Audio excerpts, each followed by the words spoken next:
The digital এডুকেয়ারে আবারও সবাইকে স্বাগত। আমি তোমাদের দর্শন বিষয়ের শিক্ষক অজয় স্যার চলে এসেছি আর একটি নতুন ভিডিও নিয়ে। আমরা মিলের পরীক্ষামূলক পদ্ধতি এই অধ্যায়টি আলোচনা করছি। এই অধ্যায়ের আমরা দুটো ভিডিও দেখেছি। দুটো ভিডিওতে আলোচনা করি যে অপসারণের যে নিয়মগুলো, সেই নিয়মগুলো।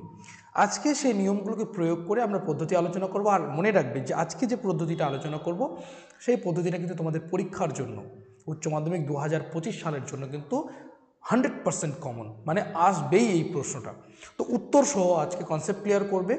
হ্যাঁ, আমি বলে দেবো যে কোন জায়গাগুলো তোমরা লিখবে, কোন জায়গাগুলো লিখবে না, পুরো পদ্ধতিটাকে উদাহরণ সহ ভালো করে বুঝে নাও। ঠিক আছে, চলো দেখে নেওয়া যাক। শুরু করছি। আমরা দেখেছিলাম মিলের পদ্ধতি হচ্ছে 5 প্রকার। তার মধ্যে প্রথম পদ্ধতি হলো কিন্তু অন্যয়ী পদ্ধতি, যে পদ্ধতিটা প্রথম আমাদের আলোচনার বিষয়। ঠিক আছে, তো এখান থেকে এই অধ্যায় থেকে মোট থাকবে 10টি নাম্বার। কত নাম্বার? 10টি নাম্বার। তার মধ্যে একটা থাকবে বড় প্রশ্ন, যার মার্কস হবে, যার মান হবে কত? 8 নাম্বার। ঠিক আছে, আর 2টি নাম্বার থাকবে কিন্তু আমাদের এমসিকিউ প্রশ্ন। ঠিক আছে, সেটাও দেখিয়ে দেবো। যেমন করে তোমাদের ভিডিওগুলো যাচ্ছে এমসিকিউ এর, এসএকিউ এর প্রত্যেকটা চ্যাপ্টার ধরে ধরে ভিডিওগুলো দিচ্ছি, সেগুলো দেখো, একদম 100% তোমরা সমস্ত কমন পাবেই, এটা আমার বিশ্বাস। আর বুঝতেই পারছো রিভিশনটা কত সুন্দর চলছে। যারা কমেন্ট করছো, পার্সোনালি মেসেজ করছো, থ্যাংক ইউ সো মাচ এতটা এনকারেজ করার জন্য। কারণ তোমাদের প্রত্যেকটা কমেন্ট, প্রত্যেকটা মেসেজ, পার্সোনালি যারা মেসেজ করছো, সেই প্রত্যেকটা মেসেজ যেন আমাদেরকে বুস্ট করছে। ঠিক আছে, আরও বেস্ট ক্লাস দেওয়ার জন্য। অনেক ভুল করছি আমরা, প্রথম যেহেতু আমাদের এই চ্যানেল, আর নতুন একটা চ্যানেল। ঠিক আছে, তো তোমরা তোমাদের সাপোর্ট বজায় রেখো, ভাই বোনেদেরকে জানাও এই চ্যানেলের সম্পর্কে। ঠিক আছে, চলো শুরু করছি। তো অন্যয়ী পদ্ধতি। মিল অন্যয়ী পদ্ধতির সূত্রটিকে নিম্নরূপে উল্লেখ করেছেন। কি বলেছেন? অন্যয়ী পদ্ধতি বলতে কি বুঝি সেটা কিন্তু লিখতে হবে। বলছে আলোচ্য ঘটনার 2 বা ততোধিক দৃষ্টান্তে। আলোচ্য ঘটনা বলতে যে ঘটনাটার কারণ বা কার্য আমরা নির্ণয় করব, সেইটাকে বলা হবে আলোচ্য ঘটনা। ঠিক আছে, তো বলছে যে আলোচ্য ঘটনা 2 বা ততোধিক দৃষ্টান্তে যদি একটি মাত্র ঘটনা সাধারণভাবে উপস্থিত থাকে এবং এই সাধারণ ঘটনার সম্বন্ধে যদি দৃষ্টান্তগুলির মধ্যে মিল থাকে, তাহলে সেই সাধারণ ঘটনাটি হবে আলোচ্য ঘটনার কারণ বা কার্য বা কারণের কি হবে? অপরিহার্য অংশ। কি বলেছে? ধরো মোটামুটি আমি দৃষ্টান্ত নিচ্ছি 2 থেকে 3টে। তো 2টো দৃষ্টান্তের মধ্যে দেখা যাচ্ছে কোনো একটা ঘটনা এখানেও আছে, এখানেও আছে, 2 জায়গায় উপস্থিত আছে। আর ওই 2 জায়গায় উপস্থিত থাকা যে ঘটনাটা, তার জন্যই আমি 2টো দৃষ্টান্তের মধ্যে একটা মিল খুঁজে পাচ্ছি যে হ্যাঁ, এটা এখানেও আছে, এটা এখানেও আছে। তাহলে আচ্ছা, তাহলে এই ঘটনাটা হবে, এই ঘটনাটা কারণ বা কার্য বা কারণের অংশ, এটা আমি বলতে পারব। আরও সোজা ভাষায় কি বলতে পারি? যদি 2টি ঘটনাকে বিভিন্ন দৃষ্টান্তে একই সঙ্গে বারবার উপস্থিত হতে দেখা যায়, আমি বিভিন্ন দৃষ্টান্ত নিচ্ছি আর দেখা যাচ্ছে এই ঘটনাটা উপস্থিত থাকলে ওই ঘটনাটাও উপস্থিত থাকছে।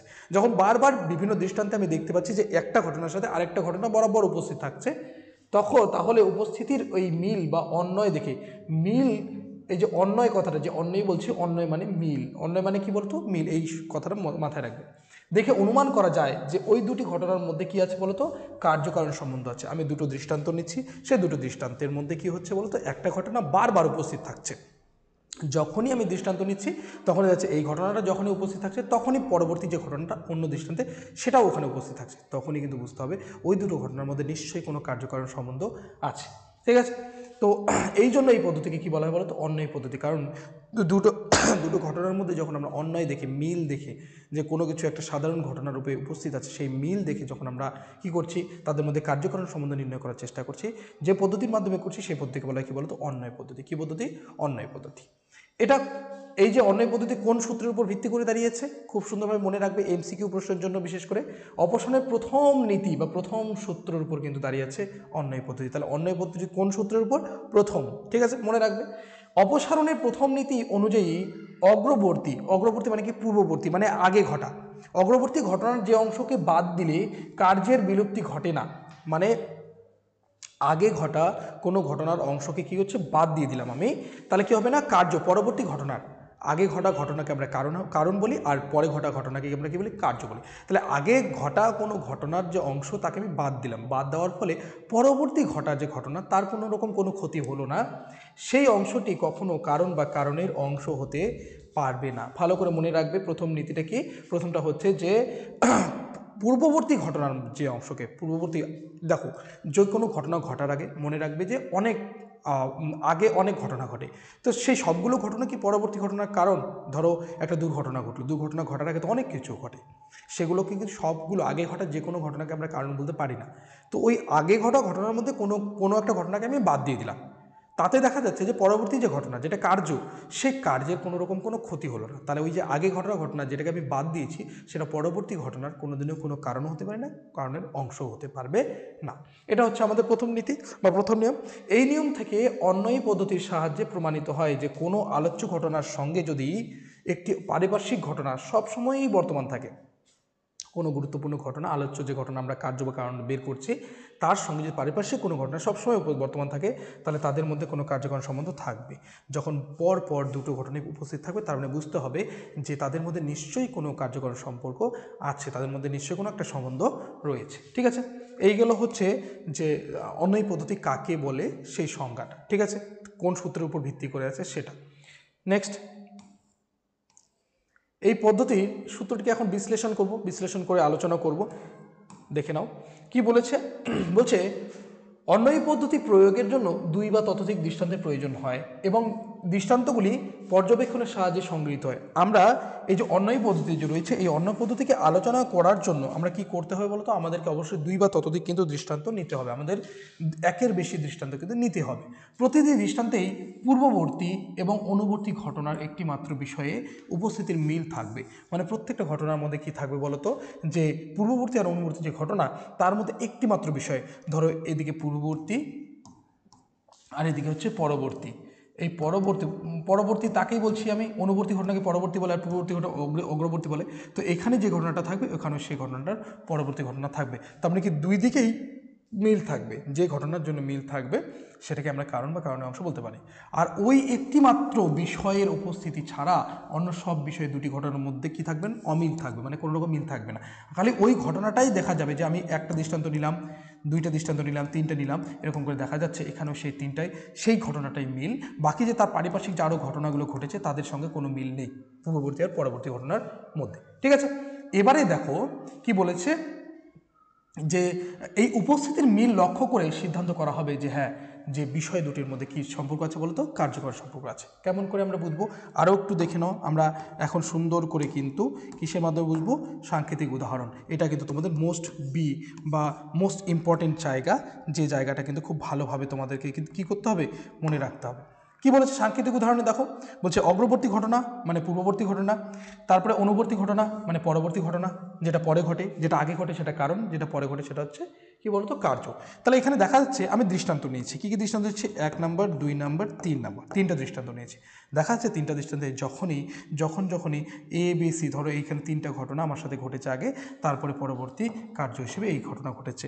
মনে করো কারণ হিসেবে এগুলো ঘটেছে, এইগুলো কার্য হিসেবে ঘটেছে। ঠিক আছে, পরপর দেখা যাচ্ছে এই তিনটা দৃষ্টান্তের মধ্যে দেখতে পাচ্ছি যখনই এদিকে এ ঘটেছে, তখনই দেখো এদিকে স্মল এ ঘটেছে কিনা দেখো তো। দেখো তিনটা দৃষ্টান্তের মধ্যেই দেখো, তাহলে যখন এদিকে ঘটেছে তখনই কিন্তু ওদিকে স্মল এ ঘটেছে। কিন্তু বাকি ঘটনাগুলো দেখো তো, কোনো দৃষ্টান্তের সাথে মিল আছে কি? এই তিনটা দৃষ্টান্তের মধ্যে দেখো একটাই ঘটনার সাথে মিল, সেটা হচ্ছে এই তিনটা দৃষ্টান্তকে কিন্তু কী করছে বলো তো? মিল করে দিচ্ছে এই একটা ঘটনা। আবার বাকি ঘটনাগুলো দেখো তো, এর সাথে এটার কি অমিল আছে না? তাদের সাথে কিন্তু কোনো মিল নেই। তাহলে দেখো এই একটা ঘটনার জন্য কিন্তু প্রত্যেকটা দৃষ্টান্তের মধ্যে কিন্তু মিল রয়েছে। তাহলে কি বলতে পারি আমি?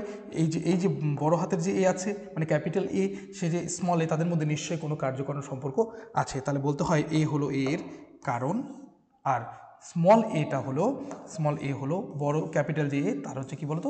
কার্য। কারণ যে ঘটনাটা আগে ঘটে সেটাকে আমরা কারণ বলি, যে ঘটনা পরে ঘটে তাকে বলি আমরা কি? কার্য। বোঝা গেল? এই যে সাংকেতিক উদাহরণ, এটা কিন্তু তোমাদের খুব ভালো করে মনে রাখতে হবে। এটা কিন্তু পরীক্ষায় তোমাদের দিতেই হবে। ঠিক আছে, কারণ তোমাদের পয়েন্টের মধ্যে থাকবে। কারণ প্রথমে থাকবে সংজ্ঞা, তারপরে থাকবে আকার, সাংকেতিক আকার, তারপরে থাকবে দৃষ্টান্ত, তারপরে থাকবে সুবিধা, তারপরে থাকবে অসুবিধা। যেভাবে প্রশ্নটা থাকে আমি দেখিয়ে দেবো প্রশ্নটা কীভাবে থাকে। নেক্সট, তাহলে এই গেল সাংকেতিক। দেখো মিলটা কী করে হলো। নেক্সট, এইটার এখন আমরা ব্যাখ্যা বিশ্লেষণ করব। দেখো কি বলেছে। ধরা যাক এ হলো একটি কার্য, এই যে স্মল এ একটা কার্য, এটা একটা কার্য। তার কারণ নির্ণয় করতে হবে আমাকে। কারণটাকে খুঁজবো আমি, কারণটা কি। প্রথমেই তিনটে দৃষ্টান্ত সংগ্রহ করা হলো। কয়টা দৃষ্টান্ত নিলাম? তিনটা। 1 2 3 তিনটা দৃষ্টান্ত নিলাম। নেওয়ার পরে সেখানে এ নামক কার্যটি ঘটেছে। এখন এ এর কারণ তার অগ্রবর্তী ঘটনার মধ্যে থাকবে। নিশ্চয়ই এই যে এ নামক যে ঘটনাটা স্মল এ, সেটা নিশ্চয়ই তার আগের ঘটনার মধ্যে থাকবে। তাই পর্যবেক্ষণের সাহায্যে তিনটি অগ্রবর্তী ঘটনা, যথা তিনটা অগ্রবর্তী আগে ঘটা ঘটনা নিলাম, একটা হচ্ছে এবিসি, এডিই, এএফজি, আমি তিনটা ঘটনা কিন্তু নিয়ে নিলাম, সংগ্রহ করা হলো। যাদেরকে এ কার্যটি অনুসরণ করেছে, যাদেরকে কি করেছে, এই যে এ নামক কার্যটা যে আছে, যে স্মল এ, দেখো এটা কিন্তু অনুসরণ করেছে, দেখো এই প্রত্যেকটা ঘটনার ক্ষেত্রে এটা অনুসরণ করেছে, পরে ঘটেছে। এবার অগ্রবর্তী মানে আগে ঘটা ঘটনাগুলি পরীক্ষা করে দেখা গেল যে একটি মাত্র ঘটনা, এই আগে ঘটা ঘটনাগুলিকে পরীক্ষা করে দেখা গেল যে এই যে তিনটে দৃষ্টান্তের মধ্যে একটা ঘটনা এ, ক্যাপিটাল এ, দেখো কি করেছে, সকল দৃষ্টান্তের মধ্যে সমভাবে উপস্থিত, দেখো তিনটা দৃষ্টান্তের মধ্যে উপস্থিত আছে।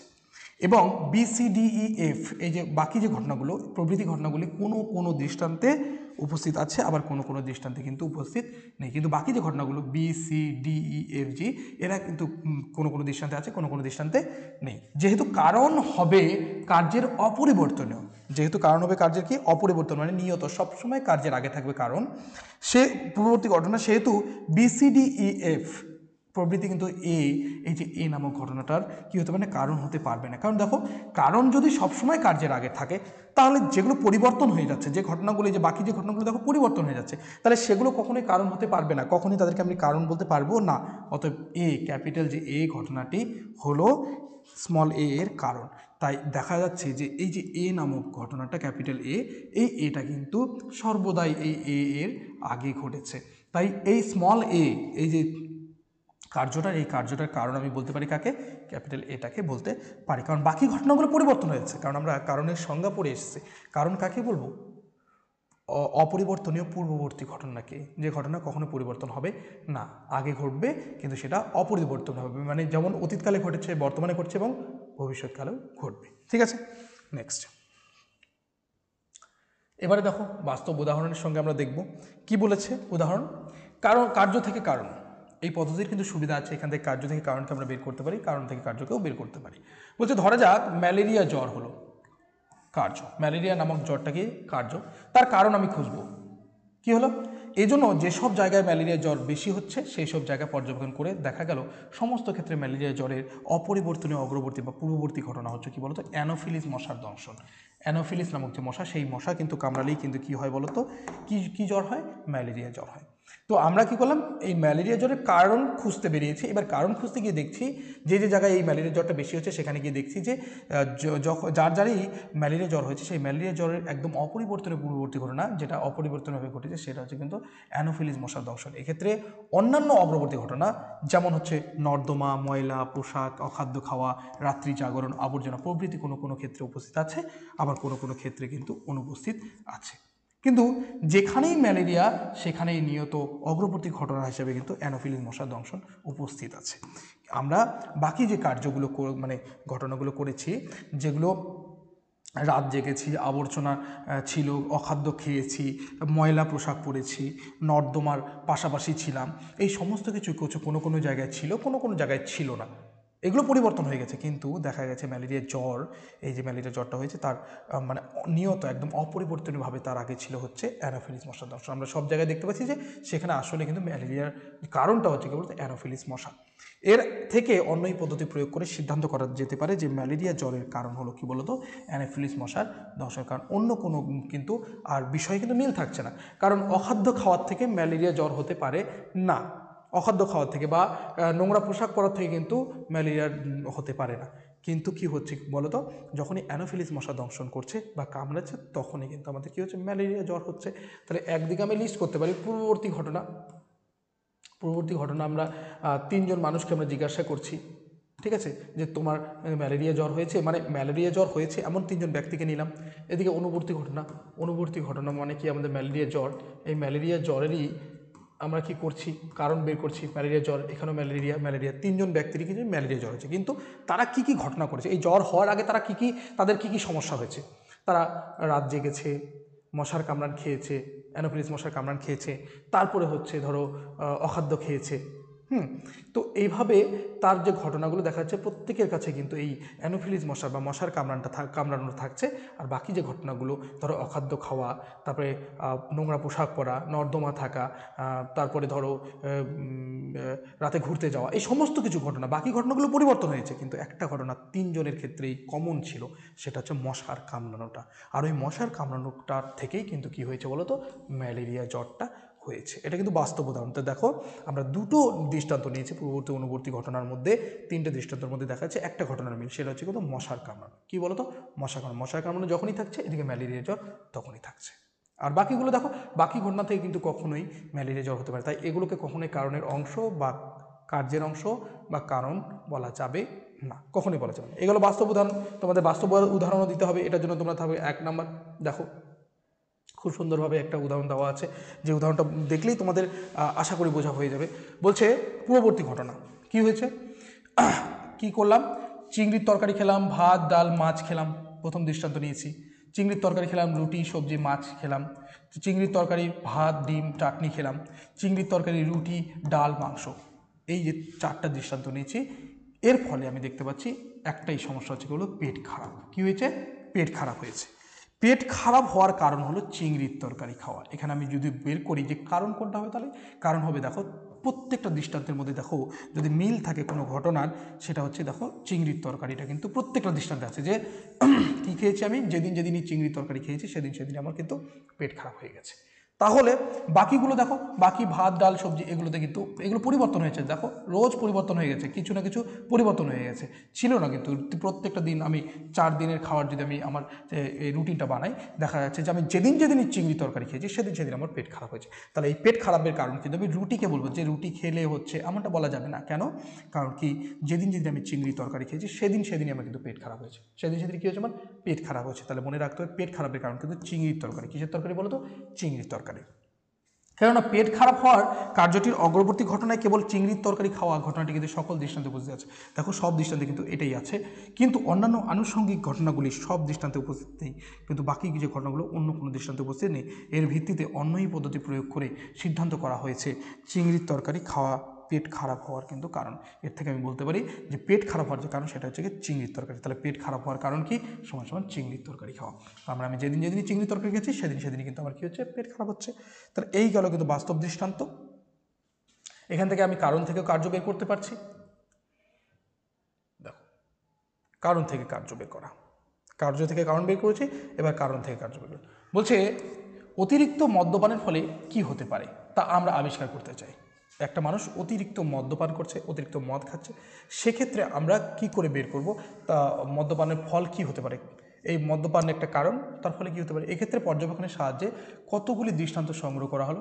প্রতি দৃষ্টান্তে দেখা গেল অতিরিক্ত মদ্যপায়ী প্রতিটি ব্যক্তি লিভারের অসুখে ভুগছে, যদিও তাদের মধ্যে অন্যান্য বিষয়ে বিভিন্ন রকম পার্থক্য আছে।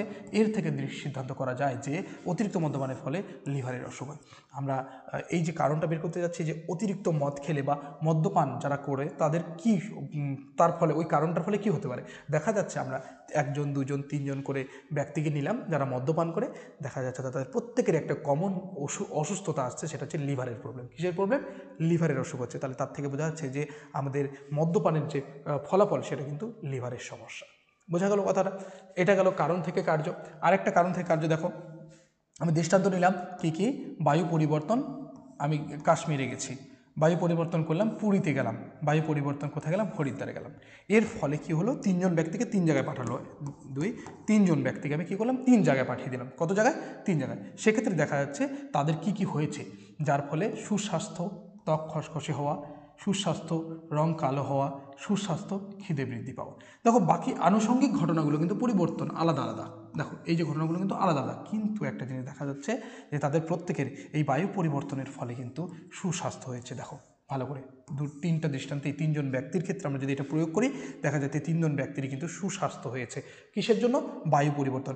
কারণ কি, তারা আলাদা আলাদা জায়গায় গেছে, হয়তো তাদের কারো ত্বক খসখসে হয়েছে, রং কালো হয়েছে, খিদে বৃদ্ধি পেয়েছে, কিন্তু দেখা যাচ্ছে তাদের কিন্তু সুস্বাস্থ্য হয়েছে, উন্নতি হয়েছে, স্বাস্থ্যের কী হয়েছে, উন্নতি হয়েছে।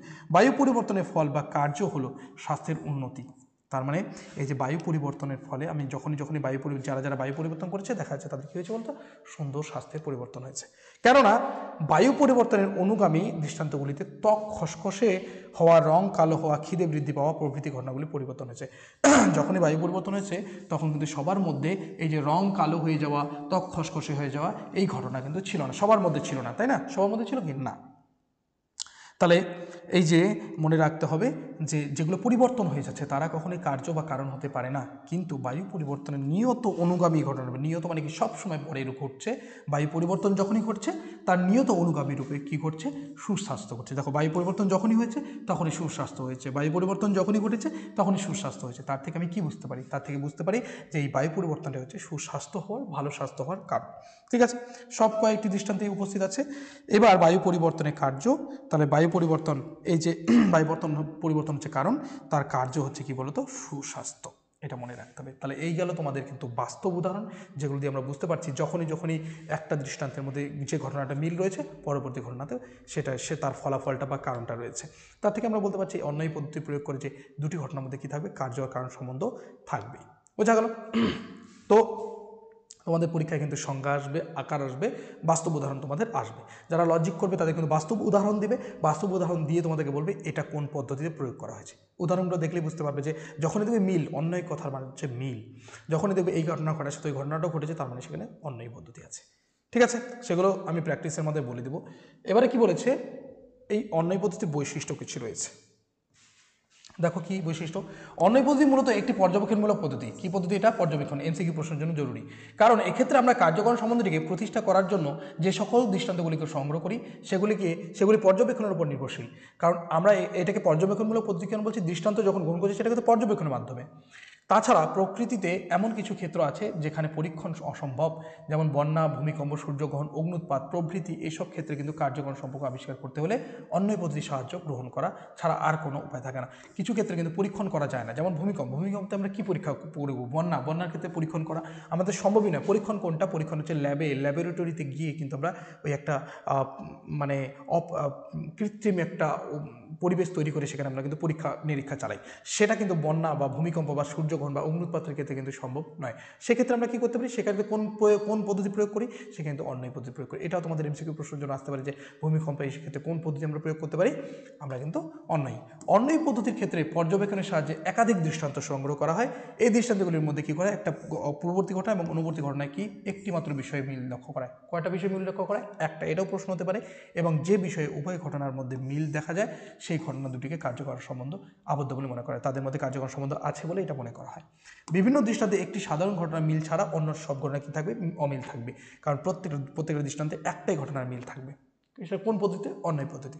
পরবর্তী অন্যায় পদ্ধতি হলো আবিষ্কারের পদ্ধতি। এটাও তোমাদের এমসিকিউ প্রশ্নের জন্য ভেরি ইম্পর্টেন্ট যে অন্যায় পদ্ধতি কি, কিসের পদ্ধতি? আবিষ্কারের পদ্ধতি। কোন পদ্ধতি? আবিষ্কারের। কারণ এক্ষেত্রে অগ্রবর্তী ঘটনা ও অনুবর্তী ঘটনায় একটি মাত্র বিষয় কি থাকে বলতো? মিল লক্ষ্য করে আমরা কার্যকরণ সম্বন্ধকে কেবল অনুমান করি বা আবিষ্কার, কখনোই কিন্তু প্রমাণ করা হয় না। এটাকে প্রমাণের পদ্ধতি কখনোই বলবে না। এই যে অন্যায় পদ্ধতিকে কখনোই প্রমাণের পদ্ধতি বলা হবে না। এটা কিসের পদ্ধতি বলতো? আবিষ্কারের পদ্ধতি। যেহেতু অন্যায় পদ্ধতিতে কার্যকরণ সম্বন্ধ আবিষ্কার করা হয়, প্রমাণ করা হয় না, সেহেতু এই পদ্ধতির সিদ্ধান্ত সবসময় কী হয়? সম্ভাব্য হয়। তাহলে তোমাদের মনে রাখতে হবে কোন পদ্ধতির সিদ্ধান্ত সম্ভব হয়? অন্যায় পদ্ধতি। কোন পদ্ধতি বলো তো?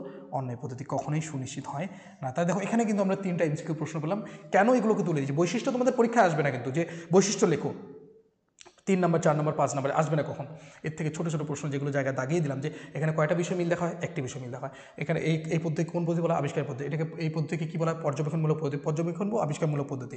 এই পদ্ধতিতে কিন্তু এটা আবিষ্কার পদ্ধতি, এটা প্রমাণের পদ্ধতি নয়। এখানে যে সিদ্ধান্ত হয় সেটা কী হয় বলতো? সম্ভাব্য হয়। কী হয় সেটা? সম্ভব হয়। এখানে কিন্তু সুনিশ্চিত হয় না। এই পদ্ধতির সাহায্যে কারণ থেকে কার্য যেমন বের করা যায়, আবার কার্য থেকে কারণকেও কিন্তু অনুমান করা যায়। তাহলে কিন্তু এই পদ্ধতিতেই কিন্তু কার্য থেকে কারণ, কারণ থেকে আরও কার্যকে অনুমান করা হয়। ঠিক আছে, মনে রাখবে এগুলো কথা। পরবর্তী দেখো, এবারে তোমাদের পরীক্ষার জন্য মাস্ট বি জরুরি এই জায়গাটাকে ভালো করে বোঝা বা ভালো করে মুখস্থ করে নেওয়া। দেখো তোমরা লজিক করো তাও তোমাদের সুবিধা দুটো লিখতে হবে, তোমরা প্রশ্ন অ্যাটেন্ড করো তাও তোমাদের 2টা সুবিধা দিয়ে লিখতে হবে। তাহলে কি তোমাদের 3টা সুবিধা আছে, এখানে 2টো সুবিধা তোমরা একদম হুবহু কপি পেস্ট মারতে হবে, বানিয়ে লিখলে কোনো নাম্বার পাবে না। ঠিক আছে, কি বলেছে? অন্যায় পদ্ধতিকে মূলত পর্যবেক্ষণ পদ্ধতি বলা হয়, এটা বলেই আসলাম। কারণ এক্ষেত্রে কার্যকারণ সম্বন্ধ প্রতিষ্ঠা করার জন্য যে সকল দৃষ্টান্ত সংগ্রহ করা হয় সেগুলি কিন্তু পর্যবেক্ষণের উপর নির্ভরশীল করে, পর্যবেক্ষণের উপর নির্ভর করেই কিন্তু আমরা এই দৃষ্টান্তগুলিকে গ্রহণ করি, দেখে যে আমি যেদিনই চিংড়ির তরকারি খেলাম সেদিন আমার পেট খারাপ হলো, যেদিনই চিংড়ির তরকারি খেলাম সেদিনই পেট খারাপ হলো, এই ভাত ডাল রুটি যেগুলো খাচ্ছি তাতে কোনো সমস্যা হচ্ছে না। তাই অন্য এই পদ্ধতির সাহায্যে আমরা কারণ থেকে কার্য এবং কার্য থেকে কী করতে পারি, কারণ আবিষ্কার করতে পারি। এটা 1 নম্বর সুবিধা চলে গেলো, এখান থেকে কার্য থেকে কারণ, কারণ থেকে কার্য। 1 নম্বর সুবিধা ছোট্ট করে দেওয়া আছে, এটা দিতে পারবে। 2 নম্বর সুবিধা, অন্যান্য পদ্ধতির তুলনায় অন্য এই পদ্ধতির প্রয়োগ ক্ষেত্র অনেক বেশি ব্যাপক, মানে অন্য বাকি যে পদ্ধতিগুলো আছে তার থেকে এর মানে ব্যাপকতা অনেক জায়গা জুড়ে একে প্রয়োগ করা যায়। কারণ এই পদ্ধতিকে পর্যবেক্ষণ ও পরীক্ষণ উভয় ক্ষেত্রে প্রয়োগ করা যায়, পর্যবেক্ষণ ও পরীক্ষণ উভয় ক্ষেত্রে আমি প্রয়োগ করতে পারি। কাজেই যেসব ক্ষেত্রে পরীক্ষণ সম্ভব নয়, এমন কিছু ক্ষেত্র আছে যে ক্ষেত্রে আমরা বৈশিষ্ট্যতে পড়ে আসলাম, যে ভূমিকম্প, বন্যা, এই সমস্ত ক্ষেত্রে কিন্তু দুর্ভিক্ষ, গ্রহণ, সূর্যগ্রহণ, চন্দ্রগ্রহণ, এগুলো ক্ষেত্রে কিন্তু আমরা কী হতে পারি, আমরা কিন্তু কী করতে পারবো না, পরীক্ষণ সম্ভব নয়। সেক্ষেত্রে কিন্তু আমাদের পর্যবেক্ষণে সেই সব ক্ষেত্রে কার্যকরণ সম্পর্ক নির্ণয়ের জন্য একমাত্র অন্য পদ্ধতির উপর নির্ভর করতে হয়। এই পদ্ধতি প্রয়োগ করে আমাকে জানতে হবে, এই পদ্ধতির উপর নির্ভর করেই আমি জানতে পারবো। তাহলে দেখো দুটো সুবিধা চলে গেলো, জাস্ট দুটো মনে রাখবে, 3টার মধ্যে 2টো। অন্য পদ্ধতির সাহায্যে আমরা কারণের বা কার্যের সঙ্গে যুক্ত অপ্রয়োজনীয় বিষয়গুলিকে কিন্তু অপসারণ বা বর্জন করতে পারি। আমরা এই পদ্ধতির সাহায্যে কিন্তু একটা মজাদার বিষয় হচ্ছে যে ওই কারণের সাথে দেখো আমরা যখন চিংড়ির তরকারি খেয়েছি, তার সাথে ভাত খেয়েছি, ডাল খেয়েছি, রুটি খেয়েছি, কিন্তু সেগুলোকে কিন্তু অপসারণ করতে পারছি যে আসলে এগুলো কিন্তু কোনোদিনও ওই কার্যের কারণ নয়, কোনো দিনও না। কারণ কি, এগুলোর সাথে ওই কার্যের কোনো রকম কোনো সম্পর্ক নেই। ঠিক আছে, এই পদ্ধতি কার্যকরণ সম্বন্ধ সম্পর্কে সুনিশ্চিত সিদ্ধান্ত দিতে না পারলেও অপ্রয়োজনীয় বিষয়গুলিকে অপসারিত করে, কারণ এই পদ্ধতি কিন্তু সুনিশ্চিত সিদ্ধান্ত দিতে পারে না, এটা মাথায় রাখবে। কার্য আবিষ্কার করতে যথেষ্ট পরিমাণে সাহায্য করে, এটা কিন্তু আবিষ্কারের পদ্ধতি কিন্তু প্রমাণের পদ্ধতি নয়। ব্যাস, নেক্সট। তাহলে এখান থেকে দুটো সুবিধা লিখে নেবে, আরও আছে সুবিধা। ঠিক আছে, সুবিধা দেখে নাও, তোমাদের যে সুবিধা হবে লিখতে সেই সুবিধাগুলোই লিখবে। ঠিক আছে, যে দুটো সুবিধা মনে হবে। অন্য পদ্ধতি কারণ সম্পর্কে প্রকল্প গঠন করতে সাহায্য করে এবং কার্যকরণ সম্পর্ক আবিষ্কারের পথ প্রশস্ত করে। কারণ সম্পর্কে কিন্তু একটা ভালো রকম ধারণা গঠন করতে কী করে বলো তো, সাহায্য করে। এটি হলো অন্য পদ্ধতির সবথেকে গুরুত্বপূর্ণ সুবিধা। অনেক সময় পরপর দুটি ঘটনা ঘটলেই তাদের কার্যকরণ সম্পর্ক আছে বলে আমরা মনে করি, কিন্তু নিশ্চিতভাবে এমন অনুমান করা যায় না। অর্থাৎ এক্ষেত্রে সুনিশ্চিতভাবে কার্যকরণ সম্পর্ক নিরীক্ষণ করা না গেলেও আমরা কারণ বা কার্য সম্পর্কে একটি আনুমানিক ধারণা বা প্রকল্প গঠন করতে পারি, কিন্তু আনুমানিক একটা ধারণা করতে পারি যে এটা হচ্ছে কারণ, এটা হচ্ছে কার্য, এই কার্যের কারণ হচ্ছে এটা, এভাবে করতে পারি। বৈজ্ঞানিক আরোহ অনুমানের ক্ষেত্রে এরূপ প্রকল্পের যথেষ্ট মূল্য আছে। বৈজ্ঞানিক আরোহমান আমরা আলোচনা করেছি, সেখানে কিন্তু এটা যথেষ্ট গুরুত্ব পেয়েছি। অন্য এই পদ্ধতি অত্যন্ত সহজ ও সরল পদ্ধতি, এটাও তোমরা সুবিধায় ব্যবহার করতে পারো, সুবিধা লিখতে পারো, লিখলেই নাম্বার দিয়ে দেবো তোমাদের। পর্যবেক্ষণ নির্ভর হওয়ার জন্য সাধারণ মানুষ তাদের দৈনন্দিন জীবনে এই পদ্ধতি প্রয়োগ করে দুটি ঘটনার মধ্যে কিন্তু কার্যকরণ সম্বন্ধে অনুসন্ধান করতে পারে। তাহলে দেখো এটাও তোমরা ব্যবহার করতে পারো। 5টা সুবিধার মধ্যে 2টো সুবিধা ভালো করে পড়ে যাও, যে এই পদ্ধতি সবচেয়ে সহজ সরল, এর ব্যাপকতা অনেক বেশি, এই এটসেট্রা, এই জায়গাগুলো। কারণ কি, পরীক্ষণের জায়গাও এটাকে ব্যবহার করতে পারি। তাহলে এইভাবে সুন্দর করে করতে পারবে, বা সুবিধাগুলো ব্যবহার করতে আমরাও কিন্তু আমাদের দৈনন্দিন জীবনে কিন্তু সত্যি এই পদ্ধতিকে মানে কার্যকারণ সম্বন্ধকে তৈরি করার জন্য, আবিষ্কার করার জন্য কিন্তু আমরা এই পদ্ধতি ব্যবহার করে থাকি বেশিরভাগ ক্ষেত্রে। ঠিক আছে, কারণ পরীক্ষণ করা আমাদের পক্ষে সম্ভব নয়, আমাদের কাছে ল্যাব নেই। এবার অসুবিধা, তোমাদের পরীক্ষায় কিন্তু অসুবিধাও লিখতে হবে, দুটি অসুবিধা লিখতে হবে, সেটা ভালো করে বুঝে নাও। অন্য পদ্ধতি প্রয়োগের ক্ষেত্রে প্রধানত 3 প্রকারের দোষ লক্ষ্য করা যায়, মানে 3টা অসুবিধা ধরো আছে। সেক্ষেত্রে প্রকৃতিগত, তারপরে ব্যবহারিক দোষ, কার্যকরণ সহ অবস্থান থেকে পৃথক করতে না পারার দোষ। তাহলে কি বলেছে, প্রকৃতিগত দোষ। অন্য পদ্ধতির সবচেয়ে বড় অসুবিধা হলো এই পদ্ধতি প্রয়োগ করার দ্বারা কি হবে, বহু কারণের সম্ভাবনাকে দূর করা যায় না। তাহলে কোন পদ্ধতি, এর প্রশ্ন আসতে পারে এমসিকিউ প্রশ্নের জন্য, ভেরি ভেরি ইম্পর্টেন্ট। বহু কারণের সম্ভাবনা থাকে কোন পদ্ধতিতে, অন্যায় পদ্ধতিতে। ভালো করে মাথায় ঢুকে নেবে, অন্যায় পদ্ধতি বহু কারণবাদের দোষে দুষ্ট। কোন দোষে দুষ্ট, অন্যায় পদ্ধতি বহু কারণবাদের দোষে দুষ্ট। যুক্তিবিজ্ঞানী মিল এই দোষকে অন্যায় পদ্ধতির প্রকৃতিগত দোষ বলেছে। তাহলে কোন পদ্ধতির প্রকৃতিগত দোষ, বহু কারণবাদ, সেটা হচ্ছে অন্যায় পদ্ধতি। কেননা বহু কারণের সম্ভাবনা এই পদ্ধতির প্রকৃতি বা স্বভাবের মধ্যেই নিহিত, একদম প্রকৃতির মধ্যেই রয়েছে এটা। বহু কারণবাদ অনুসারে একই কার্য বিভিন্ন সময়ে বিভিন্ন কারণের দ্বারা উৎপন্ন হতে পারে। বহু কারণবাদ মানে কি, যে একটাই কার্য বিভিন্ন সময় বিভিন্ন কারণ, যেমন মৃত্যু নামক যে কার্যটা, সেটা বিভিন্ন সময় বিভিন্ন কারণ থেকে হতে পারে। আর এই মতবাদ সত্য হলে অন্যায় পদ্ধতির সিদ্ধান্ত কোনো ক্ষেত্রে পুরোপুরি মিথ্যা হয়ে যেতে পারে। যদি এটা সত্য হয়, এই মতবাদকে মানা হয়, তাহলে কিন্তু বেশিরভাগ ক্ষেত্রে কী হয়ে যাবে, সিদ্ধান্ত মিথ্যা হবে। যেমন কোনো ডাক্তার 4 জন ভিন্ন রোগে আক্রান্ত রোগীকে কী হয়েছে, 4 রকমের ওষুধ গরম জলের সঙ্গে খেতে বললেন। কী করছো, একজন ডাক্তার কী করলো, 4 জন রোগীকে ভিন্ন ওষুধ, তাদের রোগও আলাদা, তাদেরকে ওষুধও আলাদা আলাদা দিল, কিন্তু বললো যে গরম জলের সাথে খাবে, এবং রোগীরা তা খেয়ে সুস্থ হলো। এখন অন্য এই পদ্ধতি প্রয়োগ করে যদি সিদ্ধান্ত করা হয় গরম জল সেবন হলো রোগ সারার কারণ, তাহলে সিদ্ধান্তটি ভ্রান্ত। এবার আমরা কি সিদ্ধান্ত করছি যে তাহলে সবার মধ্যে মিল কি দেখাচ্ছে, গরম জল খাওয়া, গরম জলের সাথে ওষুধটাকে খেয়েছে, তাহলে ওই গরম জলটাই হচ্ছে রোগ সারার কারণ বলছি আমরা। ঠিক আছে, তাহলে কারণ কি, এখানে বিভিন্ন ওষুধ হলো রোগ মুক্তির আসল কারণ। আসলে কিন্তু কারণ কি বলতো, আসলে কারণটা হচ্ছে কিন্তু ওই ওষুধগুলো, তারা যে ওষুধগুলো খেয়েছে ওষুধগুলো কিন্তু রোগ সারার কারণ, নাকি গরম জলটা। গরম জলেই আমাদের ওষুধ খেতে হয়, গরম জল দিয়ে। সুতরাং বহু কারণ সম্ভাবনা অন্য এই পদ্ধতিকে কিন্তু দোষমুক্ত করে তোলে, দোষযুক্ত করে তোলে। তার মানে এই যে বহু কারণবাদের যে সম্ভাবনা সেটা কিন্তু একে দোষে দুষ্ট করে তোলে। এই গেল একটা দোষ, এটা তোমরা লিখে নেবে। অসুবিধাগুলো একটু বড় হতে পারে। ঠিক আছে, দেখো অন্য পদ্ধতির এই দোষকে প্রধানত দুই ভাগে ভাগ করা যেতে পারে। এই যে প্রকৃতিগত দোষ, এটাকে দুভাগে ভাগ করা যেতে পারে। তো এই দুই ভাগে যে দোষ আছে সেটার দরকারই নেই তোমাদের আলোচনা, জাস্ট একবার পড়ে নেবে, রিডিং, কিচ্ছু নেই এটাতে। ঠিক আছে, নয়ার্থক সহার্থক দৃষ্টান্ত নিয়ে দরকারই নেই এটা। ঠিক আছে, এটা লেখার দরকারই নেই। এবার পরবর্তী দোষ দেখো, ব্যবহারিক দোষ। কি দোষ? ব্যবহারিক। অপর্যবেক্ষণ দোষকে অন্যই পদ্ধতির ব্যবহারিক দোষ বলা হয়েছে। এখানে কিন্তু অপর্যবেক্ষণ দোষও হয়। তাহলে দেখো এমসিকিউ প্রশ্ন ভালো করে মাথায় ঢুকে না যে অপর্যবেক্ষণ দোষ কোন পদ্ধতিতে হয়, আমাদের অন্যয় পদ্ধতিতে হয়। তারপরে ধরো বহু কারণবাদের সম্ভাবনা কোথায় থাকে, অন্যয় পদ্ধতিতে, এমসিকিউ প্রশ্নের জন্য। কেননা ব্যবহারিক ক্ষেত্রে অন্যয় পদ্ধতি প্রয়োগ করতে গেলে এই দোষ দেখা যায়, সেই জন্য এই প্রকার দোষকে ব্যবহারিক দোষ বলা হয়।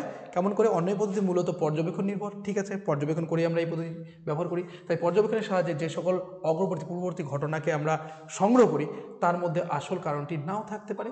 আমরা অনেক সময় যে ঘটনাগুলোকে আমরা সংগ্রহ করছি দেখে সেগুলো কী হতে পারে, সেগুলোর মধ্যে আসল কারণ নাও থাকতে পারে। এমনও হতে পারে যে যেটি আসল কারণ তা আমাদের কাছে অজ্ঞাত থেকে গেল। এমনও হতে পারে যে আমরা আসল কারণটাকে জানতে পারলামই না, বা দৃষ্টির অন্তরালে আত্মগোপন করে রইল এবং আমরা কি একটি অবান্তর ঘটনাকে প্রকৃত কারণ বলে অনুমান করলাম। এমন হতে পারে এখানে যে আমি পর্যবেক্ষণের মাধ্যমে যে দৃষ্টান্তগুলো সংগ্রহ করছি তার মধ্যেই দেখা গেল যে আসল কারণটা নেই। সেখানে কি হচ্ছে, আমাদের সিদ্ধান্তটা তাহলে ভুল হয়ে যাবে। যেমন পর্যবেক্ষণের সাহায্যে সংগৃহীত দৃষ্টান্তগুলির প্রত্যেকটিতে অগ্রবর্তী ঘটনা হিসেবে জলাভূমির উপস্থিতি লক্ষ্য করে তাকেই ম্যালেরিয়ার কারণ মনে করা যেতে পারে। জলাভূমি মানে জলমগ্ন যে জায়গা তাদেরকে জলাভূমি বলা হয়, সেটাকে কিন্তু ম্যালেরিয়ার কারণ বলা যায়। কিন্তু ম্যালেরিয়ার প্রকৃত কারণ কি? প্রকৃত কারণ কিন্তু মশা, যা দৃষ্টির অন্তরালে কিন্তু আত্মগোপন করে আছে। আমরা এখন দেখা যাচ্ছে যে আশেপাশে বলছি এত মশার উপদ্রব, এত মশা কামড়াচ্ছে, ম্যালেরিয়া হলো। এবার আমরা বলছি না, আসলে এই যে এত জলাভূমি, চারিদিকে এত জল, এই থেকে কিন্তু মশা আমাদের ম্যালেরিয়া রোগ হচ্ছে। ঠিক আছে, সুতরাং অপর্যবেক্ষণ নামক দোষের সম্ভাবনা অন্যই পদ্ধতিতে কিন্তু সকল সময়ই থাকা সম্ভব, সব সময় কিন্তু এই অপর্যবেক্ষণ দোষটা থেকে যায়। অবশ্য দৃষ্টান্তের সংখ্যা বৃদ্ধি করে পর্যবেক্ষণকে ব্যাপক করলে তাহলে এই দোষ থেকে মুক্ত করা যেতে পারে কিছুটা পরিমাণে। আমরা যত দৃষ্টান্ত বাড়বে, পজিটিভ দৃষ্টান্ত, যত সদর্থক দৃষ্টান্ত বাড়বে, তত বেশি এই যে আমাদের অন্যয় পদ্ধতি সেটা কিন্তু সঠিক হওয়ার সম্ভাবনা কিন্তু বাড়বে। ঠিক আছে, নেক্সট শেষ একটা অসুবিধা। ঠিক আছে, দেখো কি বলেছে, অন্যয় পদ্ধতি কার্যকারণ সম্বন্ধে কেউ সহ অবস্থান থেকে পৃথক করতে পারে না। সহ অবস্থান মানে একসাথে অবস্থান করে। যেমন দুটি ঘটনা সবসময় কি থাকে, একসঙ্গে উপস্থিত থাকলেই তাদের মধ্যে কার্যকারণ সম্পর্ক কি করে থাকবে এমন কথা সুনিশ্চিতভাবে বলা যায় না। দুটো ঘটনা পরপর উপস্থিত থাকলেই তাদের মধ্যে কার্যকারণ সম্পর্ক থাকবে, এটা কখনো বলা যাবে না। এটা তোমরা অ্যাটেন্ড করতে পারো অসুবিধার জন্য। যেমন দিন ও রাত অপরিবর্তনীয় নিয়ত অগ্রবর্তী ঘটনা, কারণ রাতের পর দিন হয়, দিনের পর রাত হয়, ওরা সারা জীবনই থাকবে এইভাবে। কিন্তু তাই বলে দিন ও রাত্রি কার্যক্রম সম্পর্কে যুক্ত নয়, তারা কিন্তু কখনোই কার্যক্রম সম্পর্কে নয়, যুক্ত নয়। উভয়ের প্রকৃত কারণ হলো পৃথিবীর আহ্নিক গতি। তাদের কিন্তু কারণ আলাদা। তৃতীয় একটা কারণ সেটা হচ্ছে আহ্নিক গতি। কাজেই অন্যই পদ্ধতি প্রয়োগ করে দিন ও রাত্রির মধ্যে কার্যক্রম সম্বন্ধ স্থাপন করলে কী হবে, ভ্রান্তি করবে। এই সহ অবস্থানকে একসাথে থাকা অবস্থানকে কিন্তু এটা আলাদা করতে পারে না। ঠিক আছে, তো এই অবধি তোমাদের আলোচনার মূল বিষয়। এরপরে যেটা রয়েছে যে তোমাদের অন্যয় পদ্ধতির মূল্য, সেটা কিন্তু তোমাদের আলোচনা না করলেও হবে।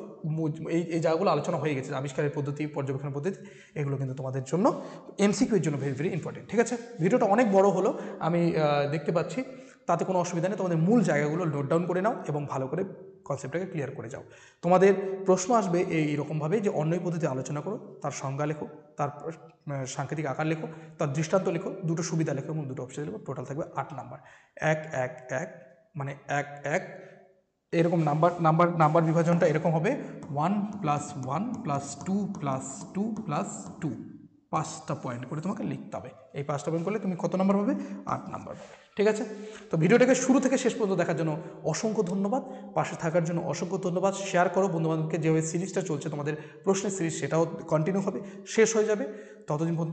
ততক্ষণ পর্যন্ত তোমরা দেখতে থাকো এবং ভালো করে প্রস্তুত হও। ঠিক আছে, 80তে 80 পেতে হবে, আর আমাকে রেজাল্টের ছবি কিন্তু পাঠাতে হবে, কারণ আমি আমাদের কমিউনিটি ট্যাবে কিন্তু তোমাদের সেই রেজাল্টের ছবিটা দিতে চাই। ঠিক আছে, তাহলে দেখা হচ্ছে নতুন আরেকটু ভিডিওতে পরের পদ্ধতি নিয়ে। তোমরা প্রত্যেকটা পদ্ধতি ভালো করে পড়বে, কারণ কি ছোটো প্রশ্ন কিন্তু প্রত্যেকটা পদ্ধতি থেকে আসতে পারে। 2টি নাম্বার, ওই 2টি নাম্বারও হারানো যাবে না। অন্যায় পদ্ধতি হয়ে গেল আলোচনা, এরপরে আমরা ব্যতিরেকি পদ্ধতি আলোচনা করবো, তাহলে অন্যায় ব্যতিরেকি পদ্ধতি কিন্তু আলোচনা হয়ে যাবে। মনে থাকবে। থ্যাংক ইউ সো মাচ, দেখা হচ্ছে নতুন আরেকটা।